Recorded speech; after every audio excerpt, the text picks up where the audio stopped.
قرآن قرآن قرآن آسان درس قرآن۔ الحمدللہ رب العالمین والصلاة والسلام علی خاتم النبیین اما بعد فاعوذ باللہ من الشیطان الرجیم بسم اللہ الرحمن الرحیم الصلاة والسلام علیک یا رسول اللہ وعلی آلک واصحابک یا حبیب اللہ الصلاة والسلام علیک یا نبی اللہ وعلی آلک واصحابک یا نور اللہ۔ مدنی چینل کے ناظرین، پروگرام آسان درس قرآن میں آپ کو خوش آمدید کہتے ہیں۔ اللہ رب العالمین ہم سب کو قرآن مجید فرقان حمید کا فہم عطا فرمائے اور قرآن پاک پڑھنے کے ساتھ ساتھ سمجھنے کی بھی ہم سب کو توفیق عطا فرمائے۔ الحمدللہ اسی سلسلے میں پروگرام آسان درس قرآن بالترتیب قرآن مجید فرقان حمید کی آیات مبارکہ، ان کا ترجمہ اور کچھ عام فہم انداز میں تفسیر پیش کرنے کی کوشش کی جاتی ہے۔ ہمارے ساتھ آپ پروگرام میں شامل رہیے اور الحمدللہ یہ سلسلہ چلتے ہوئے سورۃ الانعام کی آیت نمبر 49 تک پہنچا ہے۔ آج آیت نمبر 50 سے اپنے درس کا آغاز کرتے ہیں۔ اللہ فرماتا ہے بسم اللہ الرحمن الرحیم قل لا اقول لكم عندي خزائن الله ولا اعلم الغیب ولا اقول لكم انی ملک ان اتبع الا ما یوحى الی قل هل يستوي الاعمى والبصیر افلا تتفکرون۔ ترجمہ: اے حبیب تم فرما دو، میں تم سے نہیں کہتا کہ میرے پاس اللہ کے خزانے ہیں، اور نہ یہ کہتا ہوں کہ میں خود غیب جان لیتا ہوں، اور نہ تم سے یہ کہتا ہوں کہ میں فرشتہ ہوں، میں تو صرف اس وحی کا پیروکار ہوں جو میری طرف آتی ہے۔ تم فرماؤ کیا اندھا اور دیکھنے والا برابر ہو سکتا ہے؟ تو کیا تم غور نہیں کرتے؟ اس سے پہلے جو پس منظر چل رہا ہے وہ ان لوگوں کا کفار اور مشرکین نے کس طرح انبیاء کرام علیہم السلام کو تکالیفیں پہنچائیں، ان کی رسالت کا انکار کیا، ان کی اس دعوت کو قبول نہ کیا، اور پھر اللہ پاک نے کیسے کیسے عذاب دیے، سزاؤں میں مبتلا ہوئے۔ تو یہاں یہ بات بھی کہ مشرکین مکہ وہ بھی رسول اللہ صلی اللہ علیہ وسلم سے طرح طرح کے تقاضے کرنے لگے۔ یعنی کوئی ان کو یہ کہتا ہے کہ آپ اللہ کے رسول ہیں، دلیل کیا طلب کرتا ہے؟ پھر آپ ہمیں اللہ کے خزانوں میں سے اتنا مال دیں، پیسہ ہی پیسہ ہو، ہمارے پاس مال ہی مال ہو، کبھی ہم غربت نہ ہو، محتاج نہ ہو۔ اچھا، کوئی کہتا ہے آپ ہمیں مستقبل کی ایسی ایسی خبریں سنائیں کہ آئندہ، تاکہ ہمیں پتہ چلے کہ ہمارے ساتھ کیا ہونے والا ہے، ہم اپنے نفع والی چیزوں کو سلیکٹ کریں اور نقصان سے ہم بچ سکیں۔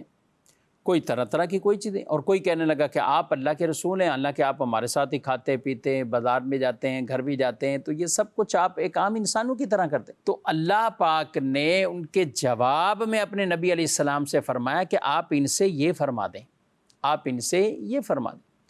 کہ رسول اللہ صلی اللہ علیہ وسلم نے تو دعویٰ نبوت کیا ہے، ان چیزوں کا دعویٰ نہیں کیا کہ مجھ سے جو پیسے مانگے تو اس کو پیسے بھر دیے جائیں گے، الٹی سیدھی خبروں کے والے سے پوچھتے رہیں، میں ان کو وہ بتاتا رہوں، نہیں۔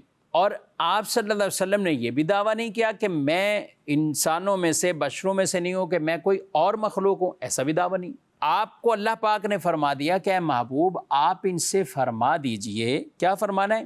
میرے پاس اللہ کے خزانے نہیں ہیں، میں کوئی غیب کی خبریں نہیں جانتا، اور نہ میں فرشتہ ہوں، یعنی فرشتہ نہیں ہوں، میں انسانوں میں سے ہوں۔ ہاں، افضل اور اعلیٰ اللہ پاک نے انہیں بنایا ہے، لیکن ہیں انسان ہیں، بشر ہیں۔ تو وہ ایک تقاضا ہے، کھائیں گے پئیں گے، بازار بھی جائیں گے، مسجد بھی آئیں گے، گھر بھی جائیں گے، یہ سب ایک تقاضے ہیں۔ تو آپ صلی اللہ علیہ وسلم سے کہا گیا کہ ان سے آپ یہ کہہ دیں اور کہہ دیں کہ ان اتبع الا ما یوحى الی، میں تو اس کی پیروی کرتا ہوں جو میری طرف وحی کیا جاتا ہے، میں اس کی پیروی کرتا ہوں۔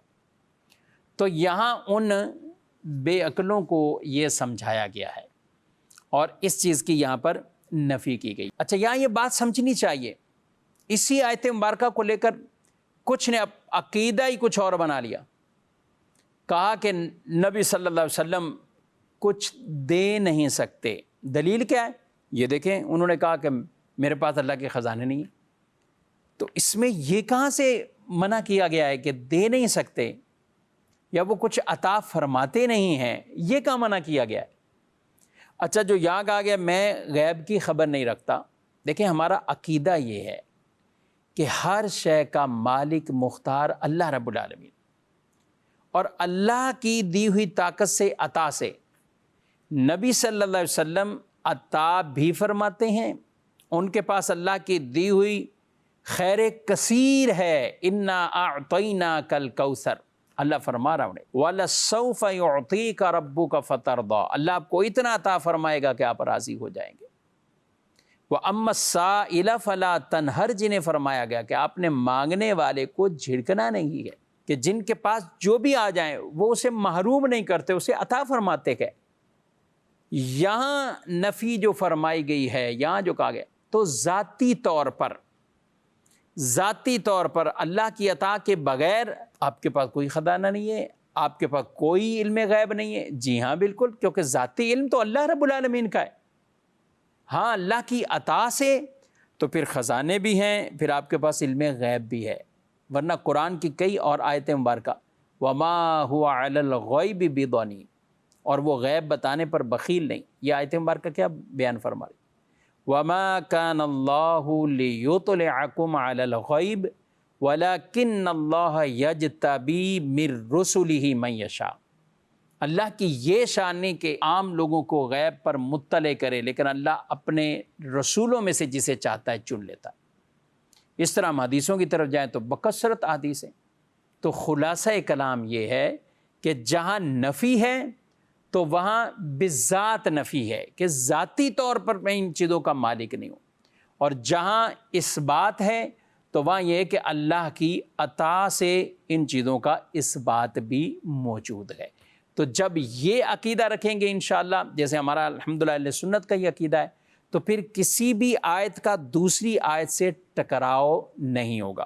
اور بیسک مضمون کی طرف توجہ رکھنی چاہیے کہ اس کا پس منظر کیا ہے۔ جب طرح طرح کے الٹے سیدھے سوالات ہوئے تو پھر اللہ پاک نے یہ آیت مبارکہ نازل فرمائی کہ اے محبوب آپ ان سے یہ ارشاد فرما دیجیے۔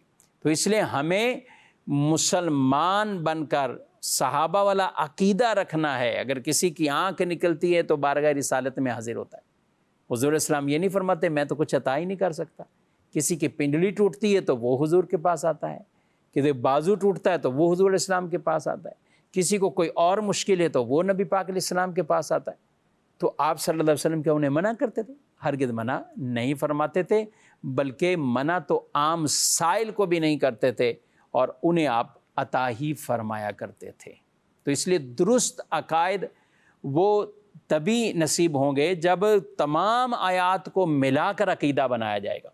ایک آیت کو ملائیں دوسری آیت کو چھوڑ دیں تو یہ انداز مسلمانوں والا نہیں ہے۔ اگلی آیت کی طرف بڑھتے ہیں۔ اللہ پاک ارشاد فرماتا ہے وَأَنذِرْ بِهِ الَّذِينَ يَخَافُونَ أَن يُحْشَرُوا إِلَىٰ رَبِّهِمْ لَيْسَ لَهُم مِّن دُونِهِ وَلِيٌّ وَلَا شَفِيعٌ لَعَلَّهُمْ يَتَّقُونَ۔ ترجمہ، اور اس قرآن سے ان لوگوں کو ڈراؤ جو اس بات سے ڈرتے ہیں کہ انہیں ان کے رب کی طرف یوں اٹھایا جائے گا کہ اللہ کے سوا ان کا نہ کوئی حمایتی ہوگا اور نہ کوئی سفارشی۔ انہیں اس امید پر ڈراؤ کہ یہ پرہیزگار ہو جائیں۔ اس سے پہلے جو آیتیں مبارکہ نازل ہوئیں تو اس میں بھی یہ ارشاد فرمایا گیا کہ نبی کے جو مقاصد ہیں، اللہ نے نبیوں کو کیوں دنیا میں بھیجا اور پیارے نبی علیہ السلام کو کیوں دنیا میں مبعوث کیا، کہ لوگوں کو یہ اللہ کی طرف بلائیں، ان کو ڈر سنائیں۔ یہ صفات اللہ نے دی ہے، نبیوں کو بشیر اور نذیر بنایا ہے۔ تو یہاں بھی کہا گیا کہ اس قرآن کے ذریعے آپ ان کو ڈرائیں اس بات پر کہ اللہ کی طرف وہ اٹھائے جائیں گے، اللہ کے سوا اس وقت ان کا کوئی حمایتی نہیں ہوگا، کوئی سفارشی نہیں ہوگا۔ آپ ان کو ڈرائیں اس امید پر کہ وہ پرہیزگار بن جائیں، وہ ڈر جائیں۔ تو یہاں بھی اسی کے پس منظر میں یہ بات ارشاد فرمائی گئی۔ اور یہ بات یاد رکھیں، قیامت کے دن اللہ کے مقابلے میں کوئی حمایتی اور کوئی سفارشی نہیں ہوگا۔ ہاں، اللہ جنہیں اذن عطا فرمائے تو وہ سفارش بھی کریں گے، وہ حمایت بھی کریں گے۔ قرآن مجید فرقان حمید کی آیت الکرسی میں اللہ پاک فرماتا ہے من ذا الذی یشفع عندہ الا باذنہ، مگر وہ جسے اللہ کا اذن ہے، جسے اذن ہے تو وہ شفاعت کرے گا، وہ بھی شفاعت بھی کرے گا۔ ہاں، حدیث میں اگر پڑھتے ہیں تو بڑے شفاعت کے مضامین ہیں۔ تو جن آیات میں شفاعت کا انکار ہے یا ممانعت ہے، اس سے مراد کفار کے لیے شفاعت، یا تو مراد یہ کہ کفار کے لیے شفاعت، یا ان آیات مبارکہ سے مراد یہ ہے کہ اللہ کے اذن کے بغیر شفاعت، یا شفاعت سے مراد کفار کے لیے۔ تو کفار کے لیے کوئی شفاعت نہیں، اور اللہ کے اذن کے بغیر بھی کوئی شفاعت نہیں۔ ہم جن کی بات کر رہے ہیں وہ اذن کے ساتھ ہیں، ان کی شفاعت وہ اذن والی شفاعت ہے۔ من ذا الذی یشفع عندہ الا باذنہ، اس میں جو بیان فرمائے۔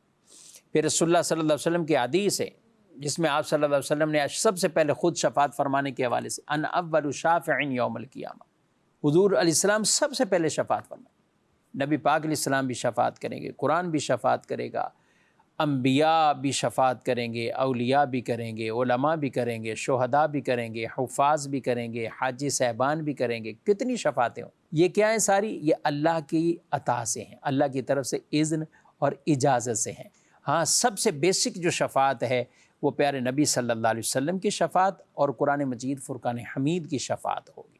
تو یہاں جس پس منظر میں بیان کہ یا اس سے مراد کفار کے لیے یا اس سے مراد اللہ کے اذن کے بغیر شفاعت ہے۔ وَلَا تَطْرُدِ الَّذِينَ يَدْعُونَ رَبَّهُمْ بِالْغَدَاةِ وَالْعَشِيِّ يُرِيدُونَ وَجْهَهُ مَا عَلَيْكَ مِنْ حِسَابِهِمْ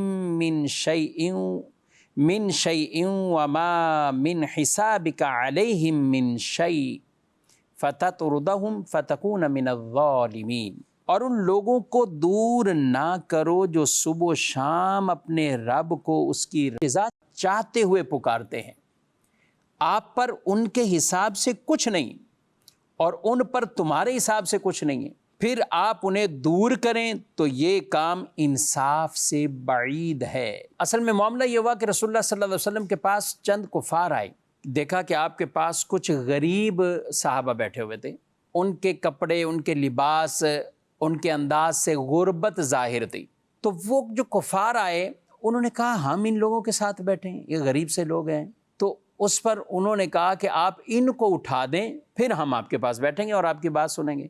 تو آپ صلی اللہ علیہ وسلم نے انہیں نہیں اٹھایا، آپ نے انہیں نہیں اٹھایا، اور آپ صلی اللہ علیہ وآلہ وسلم نے ان کی بات کو نہ مانا اور انہیں اٹھایا بھی نہیں، اور وہ غریب صحابہ آپ کے پاس موجود ہی رہے۔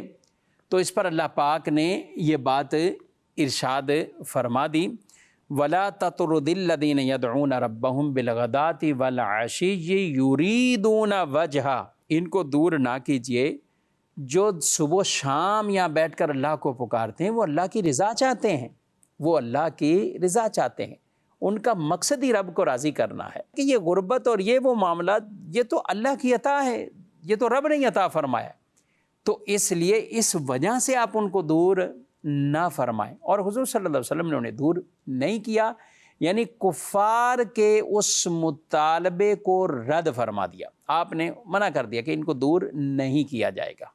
اور ایک اس کا معنی یہ بھی بیان کیا، کفار نے یہ طعن کیا کہ یہ اس لیے یہاں بیٹھتے ہیں کہ کھانا پینا اور یہ سب کچھ ان کا انتظام ہو جائے گا، تو آپ صلی اللہ علیہ وسلم سے یہ فرمایا گیا کہ آپ ان کو دور نہ کریں، ان کو بیٹھے رہنے دیں اور نہ ہی تفتیش فرمائیں۔ اور کفار کے اس اعتراض کو اللہ پاک نے رد فرما دیا کہ ان کا یہاں بیٹھنا وہ صرف کھانے پینے کے لیے یا اس معاملے کی وجہ سے نہیں، بلکہ یہ تو اللہ کی رضا کے لیے یہاں بیٹھے ہو، یہ رب کی خوشنودی چاہنے کے لیے صبح و شام یہاں اللہ کو یاد کرتے ہیں، اللہ کی پاکیاں بیان کرتے ہیں۔ سبحان اللہ، یہ ہے اسلام کی خوبصورت تعلیم۔ میرے محترم سامعین کرام، آج بھی کئی اعتبار سے اگر آدمی ان معاملات میں یہ فرق رکھتا ہے اور پھر دوسروں کو حقیر جانتا ہے، اور وہ تو پھر خاص اگر مساجد میں یا ایسی جگہوں پر ہوں کہ جہاں دوسروں کو محسوس بھی ہو، قلبی رنج بھی پہنچے، تو یہ کتنی ایک دکھ والی بات ہے، یہ ایک تکلیف والی بات ہے۔ تو اس لیے ہمیں کئی جگہ پر اسلام نے بڑی برابری، مساوات اس کا درس دیا ہے۔ اب مسجد کے اندر نماز کے اندر کھڑے ہوں گے تو کیا کوئی یہ کہے گا امیر آدمی ہوگا تو اس کی صف یوں ہوگی، تو غریب آدمی تو اس کی صف یوں ہو؟ نہیں، جو جیسے آیا، جو جتنا پہلے آیا ٹھیک ہے، آپ اسی طرح صف میں شریک ہو جائیں، آپ نماز کو ادا کیجئے۔ اس لیے ان معاملات کے اندر ان چیزوں کا کوئی اعتبار نہیں، اور اللہ تبارک و تعالیٰ تو لوگوں کے دلوں کی طرف نظر فرماتا ہے۔ اللہ تمہاری صورتوں کو نہیں دیکھتا، تمہارے دلوں کو دیکھتا۔ تو بہرحال دل کا اللہ کرے تقوی نصیب ہو جائے۔ اگلی آیت میں اللہ پاک فرماتا ہے وَكَذَلِكَ فَتَنَّا بَعْضَهُمْ بِبَعْضٍ لِيَقُولُوا أَهَٰؤُلَاءِ مَنَّ اللَّهُ عَلَيْهِم مِّن بَيْنِنَا أَلَيْسَ اللَّهُ بِأَعْلَمَ بِالشَّاكِرِينَ۔ ترجمہ، اور یوں ہی ہم نے ان میں بعض کی دوسروں کے ذریعے آزمائش کی کہ یہ کہیں کیا یہ لوگ ہیں جن پر ہمارے درمیان میں سے اللہ نے احسان کیا، کیا اللہ شکر گزاروں کو خوب نہیں جانتا؟ یہاں یہ آیت مبارکہ میں ارشاد فرمایا گیا کہ اللہ پاک نے ایسے ہی بعض کو بعض کے ساتھ آزمائش فرماتا ہے، یعنی یہ سلسلہ کوئی نیا تو نہیں ہے امیری اور غریبی میں۔ بعض اوقات کچھ افراد ہیں امیر بنے، کچھ غریب، ایک ہی فیملی کے فرد ہوتے ہیں، بھائی ہوتے ہیں، بعض بھائی امیر ہوتے ہیں، بعض بھائی غریب ہوتے ہیں۔ تو یہ اللہ پاک کی طرف سے ایک آزمائش بھی ہے، ایک تقسیم بھی ہے۔ ہاں، امیر کو، غربا کو حقیر نہیں جاننا چاہیے، یہ انداز اچھا نہیں کہ وہ حقارت کی نظر سے انہیں دیکھے، بلکہ انہیں تو چاہیے گاہے بگاہے اللہ نے جو انہیں نوازا ہے اس میں اللہ کی راہ میں وہ خرچ بھی کرتے رہے، اور پھر اپنے ان بھائیوں کا بطور خاص وہ خیال رکھیں، اور نہ اس امیری اور غریبی کی وجہ سے اسلامی معاملات کے اندر کوئی ضعف اور کمزوری آئے، یہ بھی خیال رکھنا ہے۔ یہ کفار کا طریقہ تھا کہ جو مسلمانوں کے حوالے سے یہ سوچتے تھے کہ اگر یہ حق اور سچ ہے تو پھر امیر کیوں نہیں، ہر ایک کے پاس پیسہ ہی کیوں نہیں، پھر ایسا کیوں نہیں؟ اور جب بھی سوالات کیے تو پیسوں کے، رقم کے، انہی چیزوں کے، کہ ہمارے پاس دولت آ جائے، ہمارے پاس یہ آ جائے تو ہم ایمان لے آئیں گے۔ تو اس طرح کی کئی انہوں نے مطالبات کی اور سوالات کیے۔ تو یہ کفار کا طریقہ ہے، مسلمان کا نہیں ہے۔ مسلمان کو پتہ اللہ پاک نے بعض کو غریب رکھا ہے اور بعض کو امیر رکھا ہے۔ اگر یہ رب کی تقسیم نہ ہو، جیسے قرآن پاک میں فرمایا ایک اور مقام پہ نحن قسمنا بینہم معیشتہم، کہ ہم نے ان کی اس معیشت کو وہ ان کے درمیان تقسیم کر دی ہے۔ اور اگر اللہ پاک بعض کو بعض پر امیر غریب نہ بناتا تو معاشرے میں کئی طرح کے مسائل پیدا ہو جاتے۔ یعنی اگر سارے امیر ہوتے تو مجھے بتائیے کہ کوئی دوسرے کے پاس جا کے جاب کیوں کرے گا، وہ اس کا ملازم کیوں بنے گا، وہ اس کا ڈرائیور کیوں بنے گا؟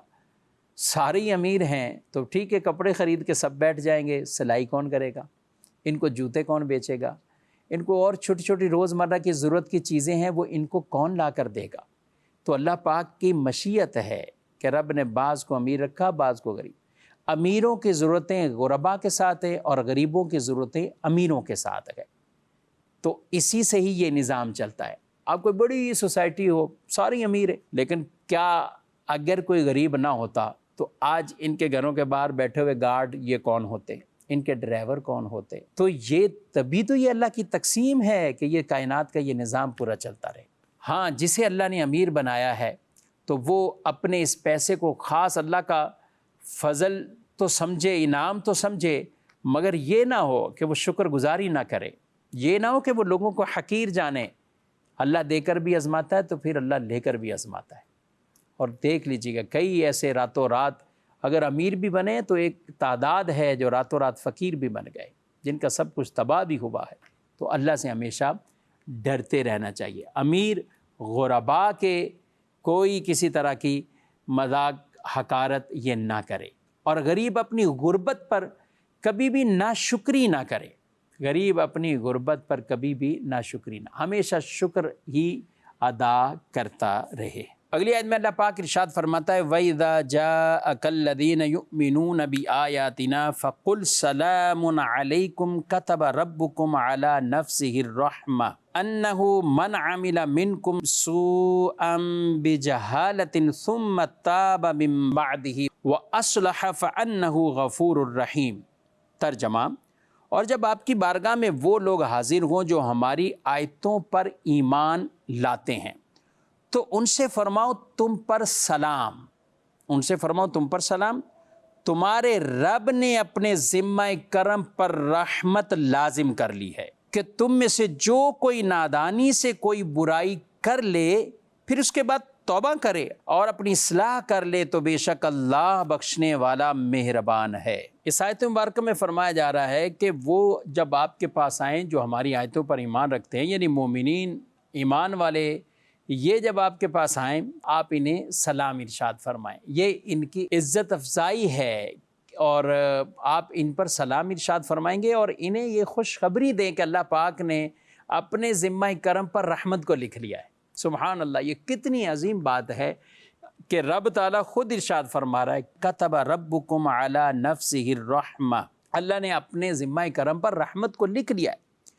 کہ کوئی آدمی اپنی نادانی کی وجہ سے، غفلت کی وجہ سے، نفس کی وجہ سے کسی برائی میں پڑ گیا، گناہ کر لیا، لیکن پھر اس پہ ٹھہرا نہ رہا، ثم تاب من بعدہ واصلح، پھر اصلاح بھی کر لی، توبہ بھی کر لی، یعنی نیک اعمال اس نے شروع کر دیا، اللہ بخشنے والا ہے۔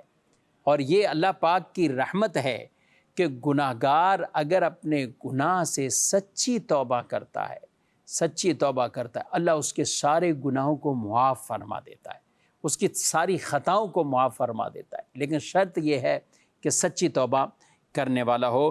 تو اس آیت مبارکہ میں یہ بات بھی ارشاد فرمائے گی۔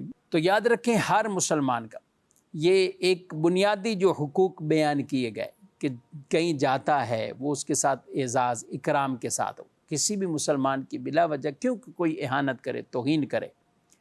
تو اس آیت مبارکہ میں اس چیز میں بطور خاص درس دیا گیا کہ ہمیں ایمان کو دیکھنا چاہیے کہ وہ ہمارا مسلمان بھائی ہے، ایمان والا ہے، تو اس کی عزت افزائی کرنے کا ہمیں باقاعدہ اللہ پاک قرآن مجید میں یہ ارشاد فرماتا ہے۔ آگے فرمایا وَكَذَلِكَ نُفَصِّلُ الْآيَاتِ وَلِتَسْتَبِينَ سَبِيلُ الْمُجْرِمِينَ، اور اس طرح ہم آیتوں کو مفصل بیان فرماتے ہیں اور اس لیے کہ مجرموں کا راستہ واضح ہو جائے۔ ان پچھلی سابقہ جتنی بھی آیتیں مبارکہ چلتی ہوئی آ رہی کہ جن کے اندر اللہ پاک نے شرک کی مذمت، توحید کا درس ہے، اپنے نبیوں کی رسالت، نبوت، ان کی آمد کے مقاصد، اور پھر رب تبارک و تعالیٰ گناہگار کی توبہ کو جو قبول کرتا ہے، اپنی خاص رحمتیں ان پر فرماتا ہے، یہ ساری چیزوں کو جو بیان فرما دیا، یہ کیا ہے کہ یہ وہ چیزیں ہیں کہ جو ایمان والوں کے ایمان کے اندر تقویت کا سبب بن جاتی ہے اور مجرموں کا راستہ وہ کیا ہو جائے، وہ واضح ہو جائے۔ آگے اللہ پاک نے ارشاد فرمایا قل انی نہیت ان اعبد الذین تدعون من دون اللہ قل لا اتبع اہواءکم قد ضللت اذا وما انا من المہتدین۔ ترجمہ، تم فرماؤ مجھے منع کیا گیا ہے کہ میں اس کی عبادت کروں جن کی تم اللہ کے سوا عبادت کرتے ہو۔ تم فرماؤ میں تمہاری خواہشوں پر نہیں چلتا، اگر یوں ہوتا تو میں بھٹک جاتا اور ہدایت یافتہ لوگوں سے نہ ہوتا۔ یہاں یہ بات واضح طور پر ارشاد فرمائی اور اتنی جو حق کے دلائل کو پہلے اللہ پاک نے بیان فرما دیا تاکہ حق کا راستہ بھی واضح ہو جائے اور مجرموں کا راستہ بھی واضح ہو جائے۔ اور پھر فرمایا آپ فرماؤ کہ مجھے اللہ نے منع کیا ہے کہ میں عبادت کروں اس کی کہ جس کی تم کرتے ہو، میں تمہاری خواہشات پہ چلنے والا نہیں ہوں، کیونکہ تمہارا جو اللہ کے سوا کسی اور کو سجدے کرنا اور عبادت کرنا ہے یہ محض فقط یہ کسی دلیل کی بنیاد پر نہیں ہے بلکہ اپنی جہالت کی بنیاد پر ہے، یہ اپنے آباء و اجداد کے طریقے کے طور پر آپ چل رہے ہیں۔ اور اللہ پاک کی جو ہم عبادت کرتے ہیں، اللہ وحدہ لا شریک ہے، اللہ ایک ہے، وہ بے نیاز ہے، اس کی برابری کا کوئی نہیں ہے، نہ اس کی کوئی اولادیں ہیں، وہ زمین آسمان کا خالق ہے، وہ سب چیزوں کو بنانے والا ہے، وہ ہمیشہ ہے، وہ ہمیشہ سے رہے گا، وہ قادر مطلق ہے، وہ حی ہے، وہ قیوم ہے، اس رب کی ہم عبادت کرتے ہیں۔ تو اللہ نے ہمیں منع کیا ہے، اللہ نے ہمیں منع کیا ہے کہ ہم اس کی عبادت کریں کہ جس کی تم کرتے ہو۔ پوری سورہ کافرون اللہ پاک نے اسی پر نازل فرمائی، قل یا ایھا الکافرون لا اعبد ما تعبدون ولا انتم عابدون ما اعبد۔ اے محبوبہ فرما دو، اے کافرو، میں اس کی عبادت نہیں کرتا جس کی تم کرتے ہو، اور نہ تم اس کی کرنے والے ہو جس کی میں کرتا ہوں۔ یعنی یہاں دونوں باتیں یہ ارشاد فرما دے کہ یعنی تم جس طرح آباء و اجداد کے طریقہ کار کو آگے چلا رہے ہو، انہیں کو خدا مانتے ہو جن کو خود بناتے ہو اپنے ہاتھوں سے، اور اسے خدا بھی مان لیتے ہو معاذ اللہ۔ یہ سارا کچھ بیان کرنے کے بعد فرمایا تمہارے لیے تمہارا دین، میرے لیے میرا دین، میرے لیے میرا دین۔ اور وہ ہمارے لیے کون سا دین ہے؟ وہ اللہ رب العالمین۔ قل ان صلاتی و نسکی و محیای و مماتی للہ رب العالمین، کہ بے شک میری نماز، میری قربانی، میری زندگی، میرا سب کچھ کیا ہے، میرا زندگی اور میری موت، یہ سب اللہ رب العالمین کے لیے۔ تو ان آیات مبارکہ میں یہ بطور خاص یہ درس دیا گیا ہے۔ ناظرین کرام، آیت نمبر 56 تک آج کا یہ سلسلہ ہوا ہے۔ اللہ پاک ہم سب کو قرآن مجید سمجھ کر پڑھنے کی بھی توفیق عطا فرمائے۔ قرآن پڑھتے رہنا چاہیے، قرآن کے نور سے ہمارے سینے روشن رہنے چاہیے، قرآن کی تلاوت بھی ہو اور سمجھ کر پڑھیں گے تو انشاءاللہ اس کی برکتیں اور نصیب ہوگی۔ انشاءاللہ آئندہ پروگرام میں یہاں سے آگے آیت نمبر 57 سے اپنے درس کا سلسلہ شروع کریں گے۔ اللہ پاک قرآن کے نور سے میرے اور آپ کے سینوں کو روشن فرمائے اور قرآنی تعلیمات پر عمل پیرا ہونے کی توفیق عطا فرمائے۔ آمین بجاہ النبی الامین صلی اللہ علیہ وآلہ وسلم۔ قرآن